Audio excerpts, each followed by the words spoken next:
नित्य तत्व अव्यक्त आत्मा मैं हूं, वैसा अनुभव हो जाता है। फिर वो शरीर में दिखते हुए भी अनंत ब्रह्मांड में व्याप्त जाता है। दिखता है कृष्ण, राम या ब्रह्मज्ञानी इतने में, लेकिन उतने ही नहीं होते हैं। सारे ब्रह्मांडों को व्यापे हुए चैतन्य के साथ एकाकार हो जाते। ब्रह्मज्ञानी की मत कौन बखाने, उसमें परमात्मा में स्थिति पाले कि मति का कोई तोल मोल नहीं है। ब्रह्मज्ञानी की मत कौन बखाने, नानक ब्रह्मज्ञानी की गत ब्रह्मज्ञानी जाने। ब्रह्मज्ञानी को खोजे महेश्वर, ब्रह्मज्ञानी आप परमेश्वर। ब्रह्मज्ञानी का कथ्या न जाए आधा अखर, नानक ब्रह्मज्ञानी सबका ठाकुर। देवता यक्ष गंधर्व किन्नर उसका दीदार करके दर्शन करके अपना भाग्य बना लेते। ऐसा ब्रह्म ज्ञान आप 1 साल के अंदर पा सकते। इस पद के बराबरी दुनिया की कौन सी पदवी है बताओ? 1 साल के अंदर बस लग जाए। कईयों के पास समय होता है तो श्रद्धा नहीं होती, कईयों में श्रद्धा होती है तो फिर सूझबूझ नहीं होती, किसी के पास सूझबूझ होती तो पाने की तड़फ नहीं होती। श्रद्धा भी है, सूझबूझ भी है, तो पाने की तड़फ नहीं। कहीं कहीं पाने की तड़फ होती तो ऐसा मार्ग बताने वाला गुरु नहीं होता।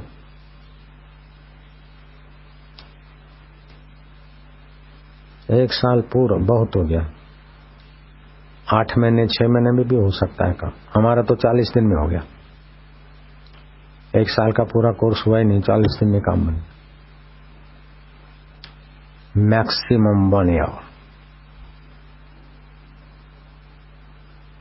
इतना ऊंची चीज और इतना आसानी से 1 साल में ग्रेजुएशन तो नहीं होता। नारायण नारायण। लेकिन क्या करे, थोड़ा बिजनेस करे, थोड़ा इधर जाए, थोड़ा उधर जाए, थोड़े थोड़े में थोड़े ही हो जाते। पूरा लग जाए तो पूरा पूरा प्रभु आराध्या, पूरा जाका नाम, नानक पूरा पाइए पूरे के गुण, तो पूरा ब्रह्म साक्षात्कार। बहुत ऊंची स्थिति है। लेकिन ऊंची स्थिति का अनुभव करने के बाद अपने में अहम नहीं रहता कि मैंने ऊंची स्थिति का अनुभव किया।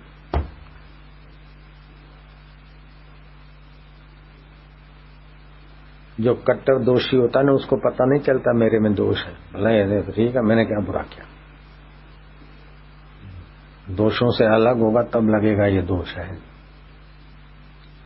ऐसे ही जो गुणों से अलग रहता है महानता से, तब उसको लगता है मैं महान। जब महानता से एक हो गया तो उसको ये नहीं लगता कि मैं महान। शक्कर को पता ही नहीं कि मैं मीठी हूं। मैं सबको मिठास देती हूँ, शक्कर बोलती है क्या, उसको पता ही नहीं होता, उसका स्वभाव है। ऐसे ब्रह्मज्ञानी का स्वभाव ब्रह्म स्वरूप होता है। लोग बोलेंगे हमको बड़ी शांति देते, सुख देते, कृपा करते, फलांग करते, ये दी। लेकिन ज्ञानी को अंदर में ये नहीं होता कि मैंने इतना दिया उतना नहीं। शक्कर तोलती है क्या, मैंने इतनी मिठाइयों को मिठास दी। सूरज नापता है कि इतने लोगों को मैंने रोशनी दी, इतने लोगों को शीतलता दी। चंद्रमा मापता है, गंगा जी मापती है कि इतना केवी गैलन मैंने वाटर दिया, केवी स्क्वायर फुट मैंने इतना पानी दिया। ऐसा होता है। फिर आपके द्वारा इतना अमाप सेवा, इतना अमाप मंगल होगा कि आप बोलेंगे, लोगों के बीच होंगे तो लोगों का मंगल। अगर आप चुप और मौन रहे तो ब्रह्मलोक तक के जीवों को आपके अस्तित्व से मदद मिलती रहेगी।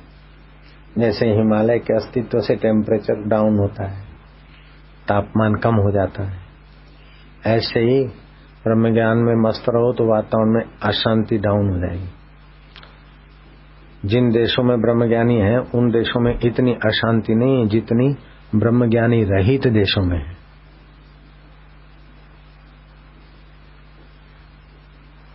बराबर है। जिन देशों में ब्रह्मज्ञानी महापुरुष नहीं है, जिन प्रांतों में देशों में, वहां अशांति ज्यादा होगी। अगर ब्रह्मज्ञानी होंगे तो उतनी अशांति नहीं होगी। फिर भले कोई अशांत इलाके में लोग अशांत रहते हो, फिर भी सुबह सुबह उस ब्रह्म ज्ञानी का तो ब्राह्मी व्यवसों से शांतिमय सुखमय वातावरण होता है। सूर्य माप नहीं सकता कि मैं कितने लोगों को जीवन देता हूँ, शांत प्रकाश देता हूँ। ऐसे आपको ब्रह्म ज्ञान हो जाएगा तो आपके द्वारा बेमाप लोगों को लाभ होता रहेगा, बेमाप। अभी बोलते हैं ना हम सेवा करें, बच्चों की सेवा करें, पत्नी की करें, कुटुंब, तो 4 की करके सेवा, 6 की करके मर जाना। इससे तो करोड़ों करोड़ों की सेवा करो ब्रह्म ज्ञान पाके। वो एक लड़का था पहले के जमाने में, बचपन में शादियां कराते थे, तो एक मुखी का छोरा था, तो अपने गोद में लेके बेटे को,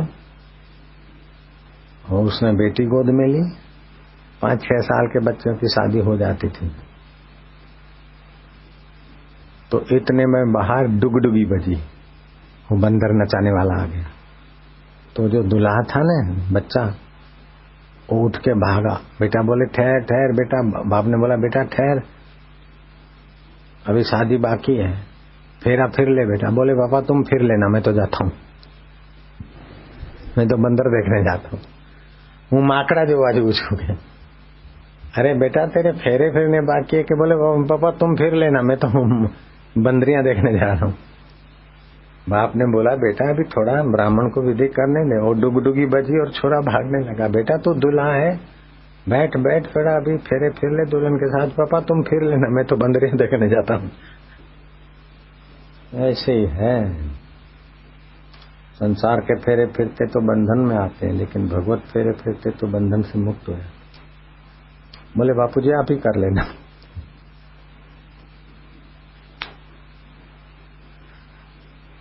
खाली 1 घंटा 80 मिनट ओमकार का जाप, 1 घंटा 80 मिनट, नहीं 180 मिनट ओमकार का जाप, 3 घंटे, 3 घंटे ध्यान, 3 घंटे योग वशिष्ठ विचार, 3 घंटे सत्पुरुष की सेवा। 1 साल के अंदर परमात्मा साक्षात। बंदरियां देख देख के 50 साल हो गए, अभी तक साक्षात्कार नहीं हुआ। 1 साल लगता तो बाप बोलता बेटा राज दरबार में राज संभालो, और गद्दी पे बैठा और दौड़ के बंदरियां देखने जा रहा है। ऐसे बच्चे पर हंसी आती है तुमको, ज्ञानी को तुम्हारे पर हंसी आती। जैसे वो बच्चा, मुखी का बच्चा एक था ऐसा भोजू, लेकिन ज्ञानी के आगे तो हजारों ऐसे भोजू बच्चे। मैं जरा ड्यूटी करके आता हूँ, मैं जरा ये करके आता हूँ, मैं जरा ये कर दूं, मैं जरा वो कर दूं। नारायण नारायण नारायण। वो छोटे छोटे बच्चों की शादी हो जाती थी, तो ब्राह्मण लोग विधि कर रहे थे, इतने में डुगडुगी बजी। तो जो दूल्हा बन रहा था छोरा, वो भागा। उसका बाप बोलता बेटा बेटा ठहर जा, शादी करनी है तेरे को, फेरे फिरने। बोले पापा तुम फिर लेना, मैं बंदरियां देखने जा रहा हूँ। बंदरियां देखने जा रहा हूँ। ऐसे ही है हमारा मन भी, मुखियों का मुखी परमात्मा है, उन्हीं के हम संतान हैं। शादी माना शाद आबाद रहने वाली यात्रा करने को गुरु कराते हैं, लेकिन थोड़ी दिन साधना बदल के फिर अपने अपने घर भाग गए। बाकी का गुरु जी तुम करते रहना। चलो ठीक है। जैसे शादी 10 बार नहीं की जाती, 1 बार में ही निपट लेना होता है। ऐसे ही साधना में लगे तो 1 बार ही निपटारा कर लेना चाहिए। थोड़ी वेदी अभी पड़ी, आधी वेदी फिर 2 साल के बाद, फिर 1 फेरा अभी फेरा, दूसरा फेरा 1 साल के बाद फेरा, तीसरा से फेरा 2 साल के फेरा, फिर कहीं चले गए, फिर 5 साल के बाद 1 फेरा फेरा। तो शादी है कि बड़ा मखोल है। माया भी जानती है कि भोजन में सातत्य होता है तो भोजन बनता है। अभी गैस जलाया, 1 घंटे के बाद फिर तपेली रखी, दूसरे घंटे के बाद पानी डाला, तीसरे घंटे के बाद सब्जी डाली, तो गैस भी चट, सब्जी भी चट, समय भी चट। कंटिन्यूटी चाहिए। ऐसे ईश्वर प्राप्ति में सातत्य चाहिए।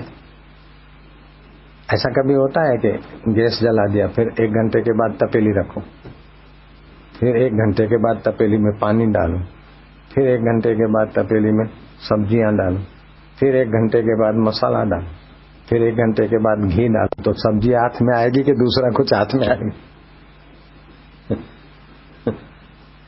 कहीं ईश्वर प्राप्ति में भी ऐसा तो नहीं हो रहा है?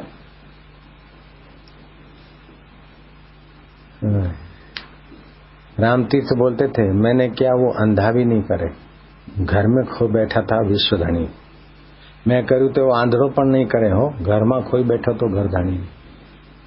जो हाजरा हजूर था, अपना आपा था, उसी को अपने आप में खो के बैठा था। जो शरीर हम नहीं है, नहीं रहेंगे, उसको मैं मान रहे, जो हम थे, हैं और रहेंगे, उसका आज तक पता नहीं।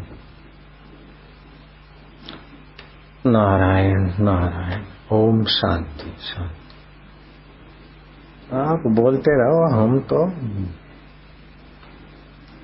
सत्संग प्रूफ हो गए। कोई water proof, shock proof, fan proof, so and so proof, हम सत्संग प्रूफ हो गए। एक दादाजी आए तो उसके नजीक आके उसका पोता बैठा, बोले बेटा चला जा चला जा, अभी तो बच्चा है।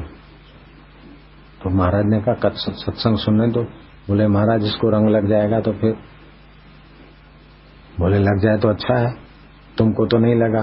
बोले महाराज हम तो चिकने हैं ना, सत्संग प्रूफ हैं, ये तो कोरा है, चिकने घड़े हैं हम पर पानी नहीं ठहरता, लेकिन ये तो कोरा घड़ा है, इस पे तो रंग लग जाएगा। इसीलिए हमने बाल संस्कार चालू किया, ताकि उसमें से कोई कोरे कोरे मिल जाता थे। ये तो चिकने हैं, सब संसार का लगा लगा क्या है।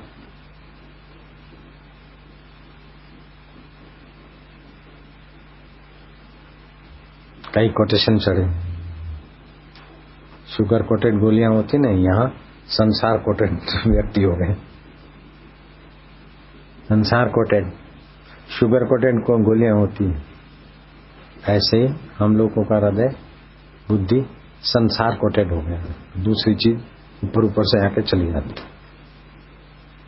कोई प्योर मिले, अनकोटेड कोई प्राणी मिले तब। हाँ अच्छा जी, इतना बोलने पे कितने तैयार हो गए बंदरी नहीं नचाने को। उत्तम सुरुचि का बेटा था और सुनीति का बेटा था ध्रुव। तो माँ मेरे को, मेरी माँ ने, वो उस माँ ने, उत्तम की माँ ने मेरे को थप्पड़ मार दी। बोले बेटा अपनी तपस्या कम है ना, इसीलिए दुख सहना पड़ता है। तो बोले माँ तपस्या कैसी होती है? बोले बेटा गुरु मंत्र देते हैं और फिर आंखें बंद करके वो मंत्र जपते हैं तो भगवान की शक्ति और बुद्धि और भाग्य खुलता है। तो बोले माँ फिर वो गुरु कहाँ मिलेंगे, मंत्र कहाँ मिलेगा? बोले बेटा तो गुरु को तो खोजना पड़ेगा, जंगल में मिलेंगे, ऋषि मुनियों के कहीं आश्रम होंगे वहाँ। लेकिन तू अभी छोटा है बेटे, अभी रात हो गई, सो जाओ सो जाओ। बोले मैंने सो जाओ, मैं कल फिर देखेंगे। बोले नहीं माँ, वो गुरु मंत्र देते हैं फिर। बोले मंत्र जप के आदमी कितना भी महान बनना चाहे तो बन सकता है। जब मंत्र जपने वाला हो तो जिस किसी के स्पर्श में अथवा गंदे कर्मों में नहीं आवे। जयराम जी की। तो जो नीच कर्म करते हैं, एक छोरा नीच कर्म किसी से सीखा तो वो 10-20 छोरों को तबाह कर देता है। तो बेटा जो नीच कर्म करते या जो छोरे हाथ लगाते या इधर ऐसा कुछ करते तो उनसे दूर रहना, नहीं तो अपनी शक्ति का ह्रास होता है। समझते बेटे, तुम समझ रहे? और जो कोई गंदे चित्र देखता है या लड़कियों के चित्र देखता है, ऐसे छोरे को तू नीच समझना, दुष्ट समझना। लेकिन जो भगवान के सामने जप करता है, ध्यान करता है, ऐसे लड़के महान बनते। समझ गए बेटे? और तुलसी के 5 पत्ते रोज खाने से पेट की खराबी, कृमि ब्रिमी नहीं रहती। और सूर्य नारायण को नमस्कार, सूर्य नमस्कार करने से शरीर का विकास भी होता है। और श्वास लेकर रोक दे 1 मिनट तक तो मनोबल बुद्धि बल बढ़ता है। लेकिन जितने प्राणायाम करे उतने रोज करे। ऐसा नहीं कि एक दिन 15 किए दूसरे दिन 9 कर दिए, नहीं, 6 कर ले, फिर 1 महीने के बाद 7 8। तो ऐसा जब गुरु सिखाते हैं, किसको बोला माने? माने किसको बोला? ध्रुव को। अच्छा बेटा अभी तो तू छोटा है ना, 5 साल का है, सो जाओ मेरे। तो माँ फिर वो गुरु सिखाते हैं तो ऐसा करने से माँ क्या होता है? बोले फेफड़ों की शक्ति बढ़ जाती है, पाचन तंत्र बढ़ जाता है और आदमी जो भी चाहे उतना महान हो सकता है, भगवान को भी प्रकट कर सकता है। मंत्र में इतनी शक्ति होती है, लगातार जपे तो बोले माँ मेरे को ऐसा गुरु कहाँ है बताना। बोले बेटा अभी नहीं, सो जाओ, छोटा है ना, जंगल में जाएगा, शेर होते हैं। लेकिन माँ जो भगवान के रास्ते चलता तो भगवान मदद भी करते। हाँ बेटे करते तो है, लेकिन अभी सो जा।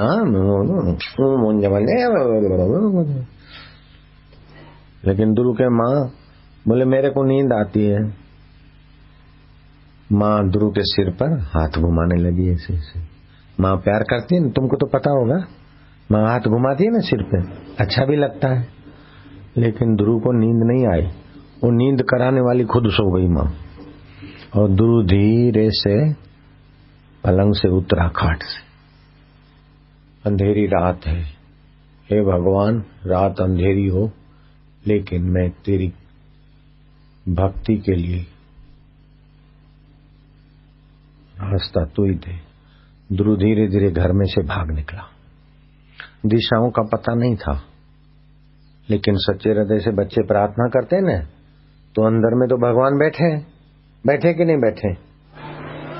और सच्चे हृदय से बच्चों में जितनी सच्चाई होती है, जब बड़े होते हैं तो कूड़ कपट सीख के फिर उतनी सच्चाई बड़े लोग बेचारे रखने में बहुत उनको तकलीफ होती। बच्चे तो सहज में ही निर्दोष होते, तो निर्दोष हृदय से प्रार्थना भगवान जल्दी सुन लेते। तो ध्रुव को प्रेरणा मिलती गई, ध्रुव भागता गया, चलता गया, सारी रात जंगल की पगडंडी से चलता गया। जब सुबह हुआ तो किसी नदी के नजीक ध्रुव ने अपना कुल्ला बुल्ला किया, सूर्य नारायण को प्रणाम किया। सूर्य नारायण के सामने आंख नहीं लड़ाई जाती, आंख बंद करके प्रणाम किया, हाथ ऐसे करके ओम सूर्याय नमः, तुम बुद्धि के देवता हो, ओम सूर्याय नमः, तुम ज्ञान के प्रकाश। ऐसा किया, ऐसे करके आंखों को घुमा दिया। बस इतने में देव ऋषि नारद आ गए। कौन आ गए? तो नारद जी ने बोला बेटे तुम रात भर कहाँ से चल के आए हो? बोले मैं राजमहल का त्याग करके गुरु की खोज के लिए जंगल में आया हूं। तो बेटे अभी तो तुम 5 साल के हो, अभी क्या करोगे गुरु मंत्र? बोले महाराज जी लकड़ियां जलाते न मेरी माँ, चूल्हा रोटी करती है तो बड़ी बड़ी लकड़ी को तो आग देर से पकड़ती है, पहले छोटी छोटी लकड़ियां डालती तो छोटी को आग जल्दी पकड़ जाती। इसीलिए छोटे जीवन में बचपन में कुकर्म भी जल्दी पकड़ लेते हैं, शुभ कर्म भी जल्दी पकड़ लेते हैं, और कभी कभी तो छोटे छोटे बच्चे भी जल्दी मर जाते हैं। तो कल किसने देखी है? इसलिए मेरे को गुरुजी आप मंत्र दो। बोले बेटा अभी तू छोटा है, तू तो राजा का बेटा है। बोले राजा का बेटा तो इस जन्म में हुआ, अगले जन्म में न जाने किसका बेटा था, घोड़े का बेटा था कि हाथी का बेटा था कि गाय का बेटा था, कई जन्म हो गए। सचमुच में तो ये जीवात्मा परमात्मा का बेटा है ना? तो ये परमात्मा को पाने का मेरे को आप मंत्र दो। तो नारद जी बड़े खुश हुए। नारद जी ने सोचा कि इतना 5 साल का लड़का और कितनी अक्कल अच्छी, क्योंकि उसकी माँ सत्संगी थी। माँ का नाम था सुनीति और उसकी दूसरी माँ का नाम था सुरुचि। जिसको संसार में रुचि खूब है उसका नाम सुरुचि, और जिसकी बुद्धि में नीति है, धर्म है, वो है सुमति। जिसकी श्रेष्ठ मति है। तो श्रेष्ठ मति वाली माता का बेटा तो श्रेष्ठ बात जानेगा न, नहीं जानेगा। सीधे बैठो, गर्दन सीधी करके। तो ध्रुव किसका बेटा था? सुमति का। किसका बेटा था? ध्रुव की सगी माँ का नाम था सुमति और सौतेली माँ का नाम था सुरुचि। तो सौतेली माँ का बेटा का नाम था उत्तम और ध्रुव की माँ का सुमति के बेटे का नाम था ध्रुव। समझ गए? तो ध्रुव को माँ ने ऐसी सत्संग की बातें बताई थी तो ध्रुव ने नारद जी को हाथ जोड़ के प्रार्थना की कि महाराज मेरे पर कृपा करो, मेरे को गुरु मंत्र दो और कैसे जपना है ये भी सिखाओ। तो ध्रुव को नारद जी ने अंदर से तो खुश थे, लेकिन बाहर से परीक्षा लेने के लिए कहा तू जा, खाओ पियो खेलो, अभी तो खेलने की उम्र है, अभी क्या मंत्र लेना, जब बड़े हो जाओ बूढ़े हो जाओ तब राम राम करना। बोले नहीं महाराज, बचपन में जो पा सकते हैं वो बुढ़ापे में नहीं मिलता है, बचपन में जो साधना से कमाई होती है वो बुढ़ापे में नहीं हो सकती। तो नारद जी फिर खुश हुए। नारद जी ने कहा कि देखो ध्रुव, दाएं नाक से श्वास लो, रोको और बाएं हाथ से छोड़ो, बाएं नाक से लो, दाएं से छोड़ो, ऐसा 10 प्राणायाम रोज करो। और फिर दूसरी भी विधि बताई। फिर ध्रुव को बोला कि तुम बैठ जाओ, यहाँ पहली उंगली अंगूठे के नीचे पलथी मार के बैठ जाओ, 3 उंगली सीधी। गुरु मंत्र देता हूं, ओम नमो भगवते वासुदेवाय। याद रहेगा बेटे ध्रुव? ओम नमो भगवते वासुदेवाय। अब हाथ जोड़ो तो दोनों हाथों को ऐसा दबाओ कि मनः नाड़ी जागृत हो जाए। बुद्ध को ये ज्ञान दिया था ऋषि ने, तब बुद्ध की समाधि लगी। ध्रुव ऐसे हाथ जोड़कर ध्रुव और दबाओ। ध्रुव ने दबाया और एक टक देखो सामने, ओम नमो भगवते वासुदेवाय, ओम नमो भगवते वासुदेवाय। ऐसा जप चालू रखो, धीरे धीरे होठों में रखो, नमो भगवते वासुदेवाय, ओम नमो भगवते वासुदेवाय। इस प्रकार ध्रुव को नारद जी ने गुरु मंत्र दिया और हाथ बराबर जोर से दबाने से मन जल्दी शांत हो गया।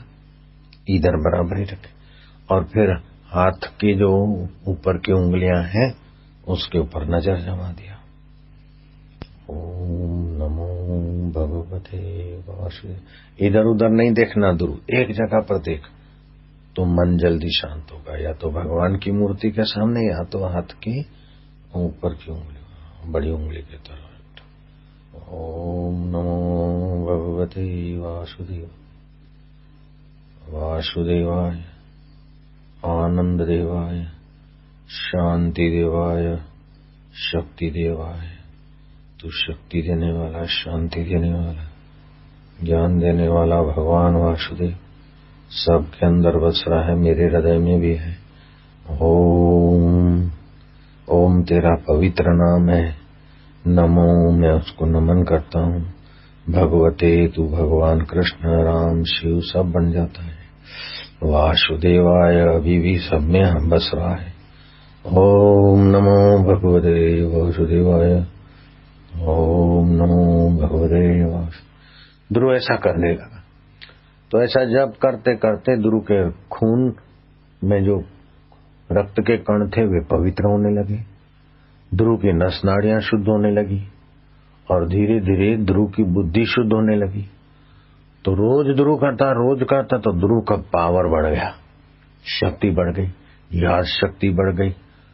और फिर भूख लगती, जंगल में से फल फूल ले आता, भगवान को भोग लगाता। फिर हमारे सब जगह जो वासुदेव बसे उसको मैं भोग लगाता हूँ। लो भगवान आप खाओ। तो भगवान अंदर में खुश होते थे कि खाने अपने खाता है लेकिन मैं खा रहा हूं नहीं, मुझे खिलाता है। तो भगवान और खुश हो गए उसके ऊपर। जब भी कोई खाना खाए ना, हे प्रभु ये आपको मैं भोग लगाता हूं तो मेरे अंदर में हो ना खाओ। तो भगवान अंदर वाले खुश होते हैं और वो विद्यार्थी भी खुश हो जाता है। होता है कि नहीं होता? तुम किसी को नहीं बताना है, मैं प्राइवेट बात बताता हूं। मैं छोटा था, 10 साल का। कितना था? 10 साल का। सिद्धपुर गया था। तो जो हमारे रिश्तेदार थे ना, उनका एक हॉल था। तो हॉल में फोटो लगे थे भगवान के। तो मेरे को तो किसी ने बताया नहीं था, लेकिन रात को जब हम भोजन करते ने, तो कृष्ण भगवान आपको खिलाता हूं, शिव जी को, गणपति, जो भी भगवान के फोटो थे उनका नाम ले लेके भोजन। तो सब के भगवान का नाम का भोजन एक एक और खा लेता था। फिर जो बचते थे बोले अभी इतना मैं खा लूं, ऐसे करके मैं खा लेता। मेरे को बड़ा आनंद आता था। और थोड़ी समय में कुछ चमत्कार होने लगे। माई भागी, 2 बेटे, पुत्र जेल में, बोले आंसू सुख पावेंगे, निर्दोष छूट जल्दी आवेंगे। बेटे घर आए, माँ भागी, आंसू मल के पाए लागी। तब हम 11 साल के थे। तो माया आई, वो लोग मेरे को प्रणाम करने लगे कि तुम जो बोलते हो सच्चा हो जाता है। तो मैं बोलता हूँ वो सच्चा नहीं हो जाता। मैं जब भगवान का ध्यान करता हूँ तो भगवान ही मेरे द्वारा बोलते, तभी सच्चा होता है। ठीक है ना? तो भगवान को भोग लगाने से मेरे को कितना फायदा हो गया? नहीं हुआ फायदा? बहुत लाभ हो गया ना। तो तुम लोग भगवान को भोग लगा के खाने का जो पक्का इरादा करते, हाथ ऊपर करो। अभी जो भी खाएंगे भगवान आपको भोग लगाते, ऐसा करोगे तो हाथ ऊपर करो। अभी पंचगव्य पियोगे तभी भी भगवान को भोग लगाता हूं, हे प्रभु तुम्हारे को अर्पण करता हूं, ऐसा करोगे? ठीक है। कि यहाँ आवाज शोरगुल होता है ना, जाके मधुवन में तपस्या करो। तो ध्रुव मधुवन में जाकर ये जप करने लगा। धीरे धीरे ध्यान लगने लगा तो उसकी भूख प्यास भी कम हो गई, उसकी शक्ति बढ़ गई। तो देवता लोग आए, ध्रुव तुम्हारी भजन की शक्ति बढ़ गई, हम विमान लाए, बेटे बैठो और तुमको स्वर्ग का सैर करें। ध्रुव ने ओम नमो भगवते वासुदेवाय, भगवान के ध्यान में तल्लीन। देवताओं ने देखा तो इसको तो स्वर्ग की भी पड़ी नहीं है। देवता चले गए। फिर दैत्यों ने देखा, देखें अब इसकी भक्ति दृढ़ हुई कि नहीं, चलो इसके सामने खड़े हो जाओ, डरावने आवाज करो। भयंकर आवाज करने लगे।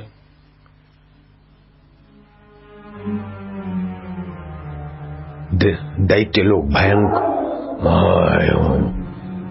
ध्रुव ने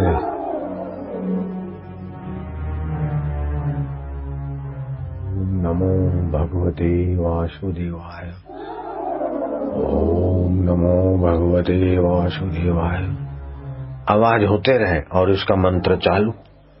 तो दैत्य लोग डराने को आवे लेकिन नजीक नहीं आ सकते थे क्योंकि मंत्र का प्रभाव था। और दैत्य वैत्य सब आ गए।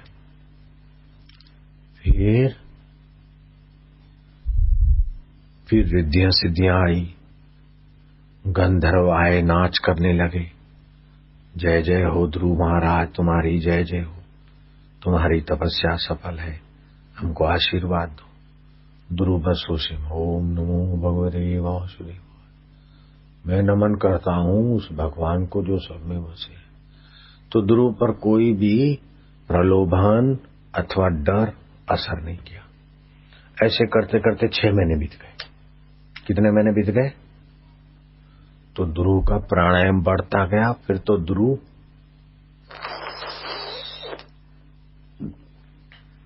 काक मुद्रा करके खाली हवा पी लेता था, फल फूल सब छोड़ दिया, पत्ते खाकर फिर जीता था वो भी छोड़ दिया, खाली हवा पी के जीता था। ऐसे मेरे को भी महात्मा मिले, खाली हवा पी के ध्यान में बैठे थे। 137 वर्ष के थे। इसको काक मुद्रा बोलते हैं। जीभ को गोल घुमा दिया,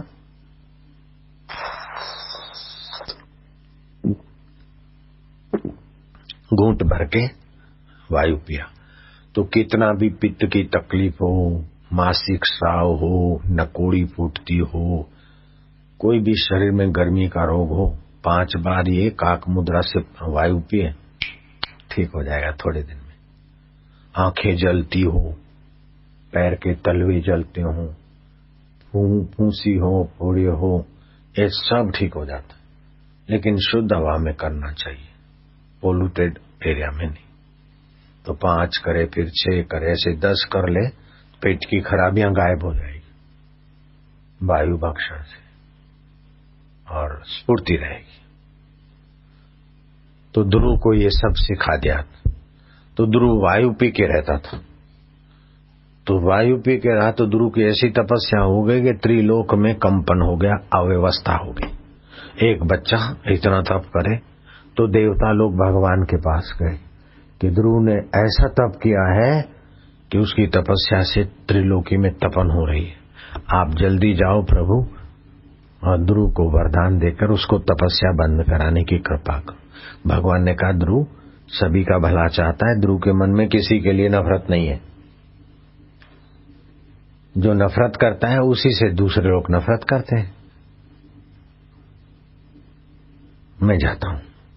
तो भगवान आए, लेकिन ध्रुव तो अब बाहर देखना बंद हो गया। अब तो जिसका ध्यान करता वही मूर्ति भगवान की दिखने लगी, और अब बोलने की भी जरूरत नहीं, अंदर से ही चलने लग गया। ओम भगवते वासुदेवाय, ओम नमो भगवते वासुदेवाय। बाहर से नहीं, होठों से भी नहीं, हृदय से खाली। और कभी बोले, कभी उस वासुदेव में शांत हो जाए।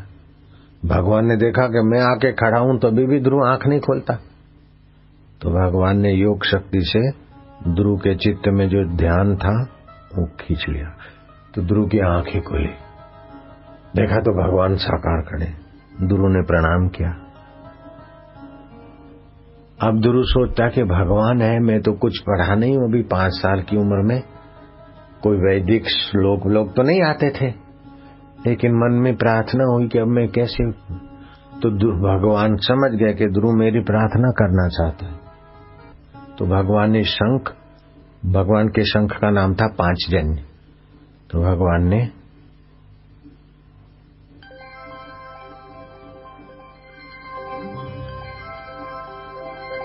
ध्रुव के गाल पे लगा दिया। सारी विद्याएं, सारे शास्त्र 5 साल के ध्रुव और स्तुति करने लगा। एक अभी तक भागवत में लिखे हैं वो श्लोक, 5 साल के ध्रुव ने जो श्लोक बोले भागवत में लिखे, भगवान की स्तुति की। भगवान ने कहा जाओ ध्रुव, अब तुमको अटल पदवी मिलेगी, तुम लंबी आयुष्य जियोगे, 36,000 वर्ष तुम राज्य करोगे। कितना? 36,000 वर्ष। ध्रुव ने कहा प्रभु मैं कौन हूं?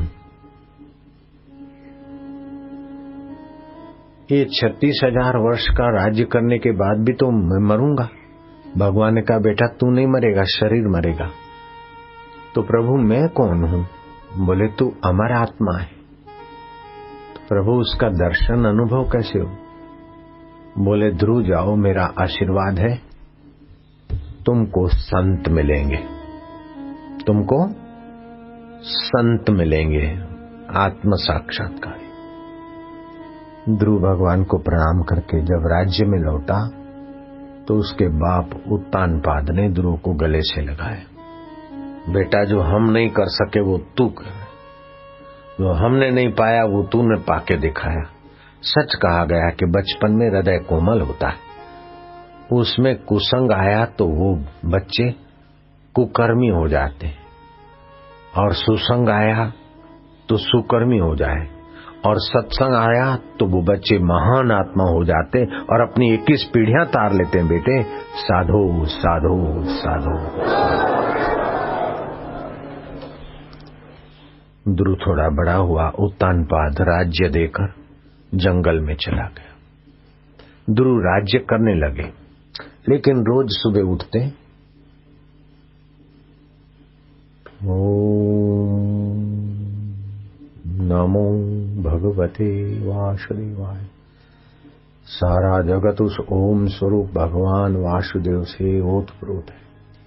मैं किसी से अन्याय नहीं करूं, पक्षपात नहीं करूं, और माया की किसी वस्तु में मैं फंसूंगा नहीं, क्योंकि भगवान ही सत्य है, सार है। ओम ओम वो मेरे आत्मा है। ओम ओम वे आनंद स्वरूप है। ओम ओम वे मेरे हृदय में है, सभी के हृदय में है। ओम ओम सभी की आंखें उस भगवान की सत्ता से देखती है। ओम ओम सभी के कान मेरे परमात्मा की सत्ता से सुनते हैं, इसीलिए कटु वचन नहीं बोलूंगा। ओम ओम ओम ओम आनंद। ओम ओम शांति। ओम ओम ओम ओम ओम ओम ओम ओम ओम ओम ओम ओम ओम ओम प्रभु। ओम ओम गुरु। ओम गुरु। ओम प्रभु। ओम आनंद। ओम ओम ओम हरि ओम ओम ओम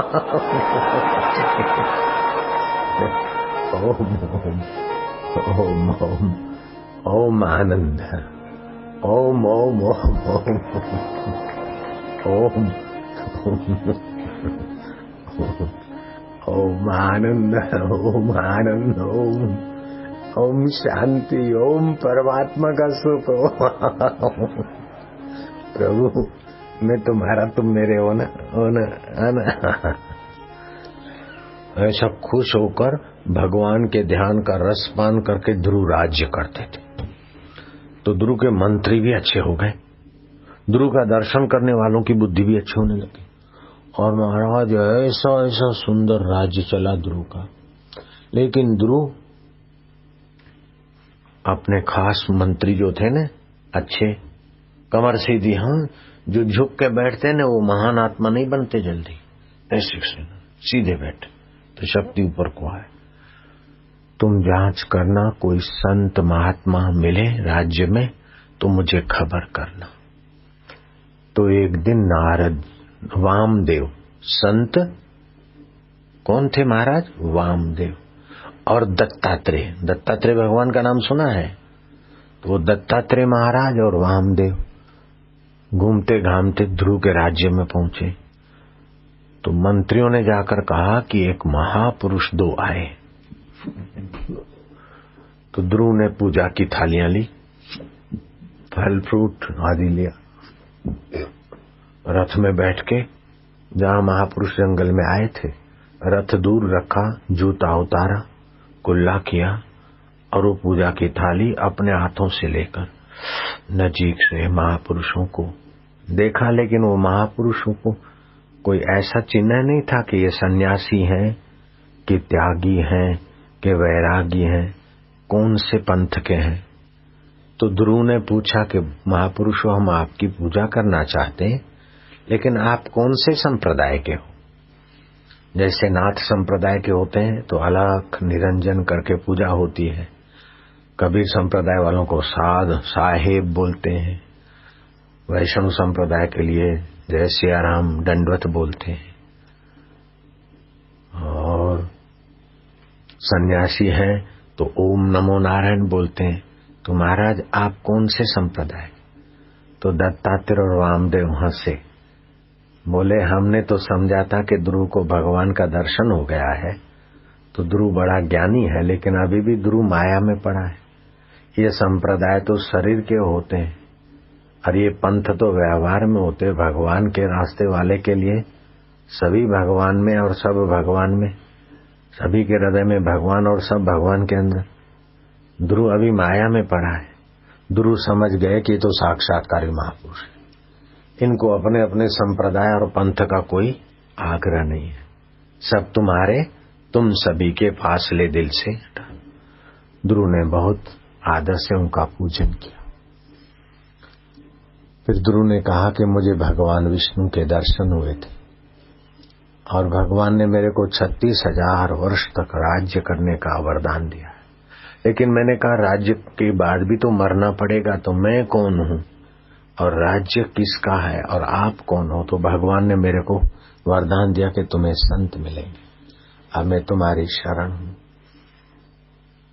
मुझे सत्य का भगवान जिस शक्ति से वरदान देते हैं और हम जिस शक्ति से वरदान सुनते हैं और उसी शक्ति से प्रकृति संसार में लीला होती है, वो क्या है? तब दत्तात्रेय भगवान और वामदेव दोनों संत प्रसन्न हुए कि अद्वैत के ज्ञान के बिना मोक्ष नहीं होता है।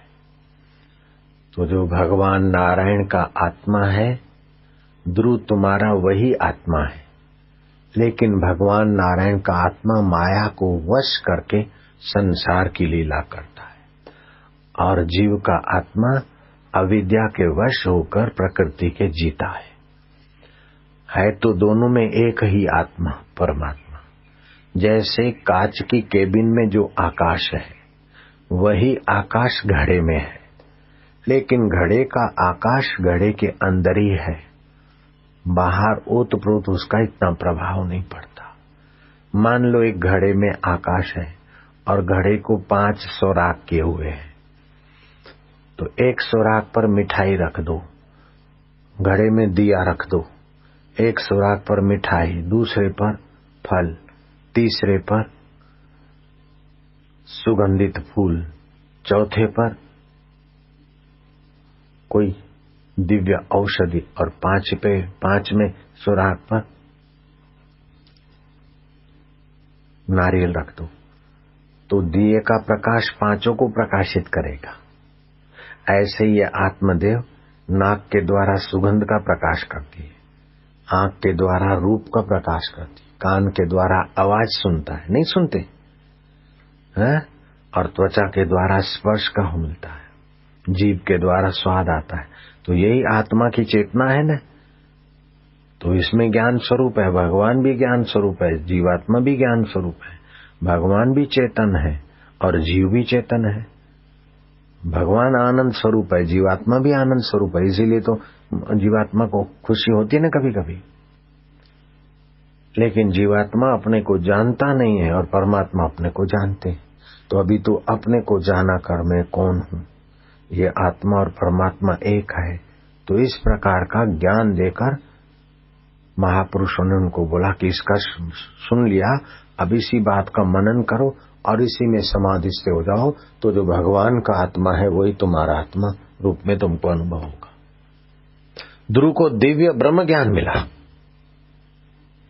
और 36,000 वर्ष पूरे हों मर जाए नहीं, ध्रुव राजपाट का त्याग करके उत्तर दिशा को चले और योग साधना से सत्य संकल्प हो गए थे, सामर्थ्य था। प्याज, लहसुन और मूली खाने से तमोगुण बढ़ता है और प्राणायाम और सुबह सूर्योदय से पहले उठने से और अच्छे शास्त्र पढ़ने से और झूठ न बोलने से सत्वगुण बढ़ता है और सत्वगुण बढ़ने से आत्मा का तेज और प्रभाव विकसित होता है और जो झूठ कपट करते हैं उनका तेज प्रभाव दब जाता है।